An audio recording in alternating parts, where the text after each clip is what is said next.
Hey, Jeff here, your YouTube reviewer of New England brews. Welcome back to NEBR, New England Beer Reviews. We're in the waning days of summer here in September, and fall will be starting in just a few days. So I'm going to finish off a summer ale that's been lingering. This is from Birch Brewing of Hooksett, New Hampshire.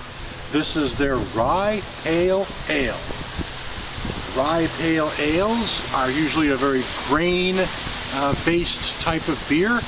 They tend to be lighter, they're good for the summer, and this from Birch, the information on here says this one was bottled in June of 2012. This is from batch number 3, and this is bottle number 1296. The ABV on this is 4.2% ABV. So, gonna get right into this one on this windy late summer day, early fall-like day, and see what is in store for this beer. Give it a pour into the small glass. Giving it a pour. Nice and sunny day though, I will say that. So it looks like summer out here to some degree. Starting to feel like fall though, with the wind and the leaves on the trees are beginning to change a bit. Guess I won't be able to put this in a place where you can see it, so I'll put it right here, out of the way. So, taking a look at this beer from Birch, I'd say it's an amber golden color, a little on the hazy, cloudy side, fairly good carbonation bubbles leading up to just a real small sort of token head white color on that. You know, really there is a hint of yellow around the edges, around the fringes of this glass. So, let's check out the aroma. Lots of malts here going on, pale malts in the aroma, but also a good grain barley malt character going on here.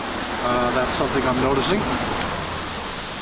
It's actually more of a subdued rye for a rye pale ale. It's more laid back and subdued than that. But it's a pleasant aroma, it's an inviting aroma, and candied sweetness as well. It just smells like a very, you know, enticing beer. So check out the taste.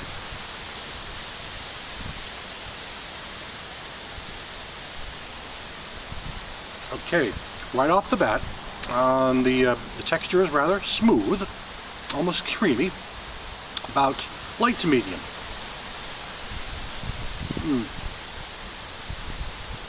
On the tip of the tongue before I swallow it, I'm getting a pleasant pale malt, very grainy characteristic, with lots of rye in there as well.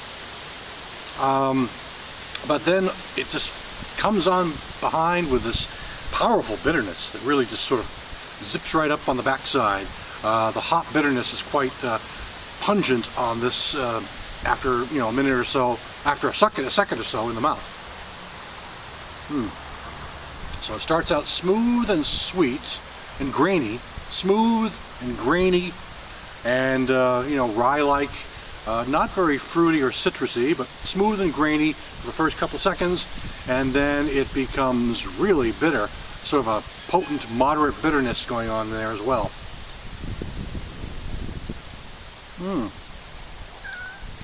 And there's a cat that's just come up to join me. A neighborhood cat has just walked over, so you might hear the occasional meow. You probably can't see her. She's down by my feet right now watching me, waiting for me to kind of give her a little pat on the head. She's a very friendly neighborhood cat, right?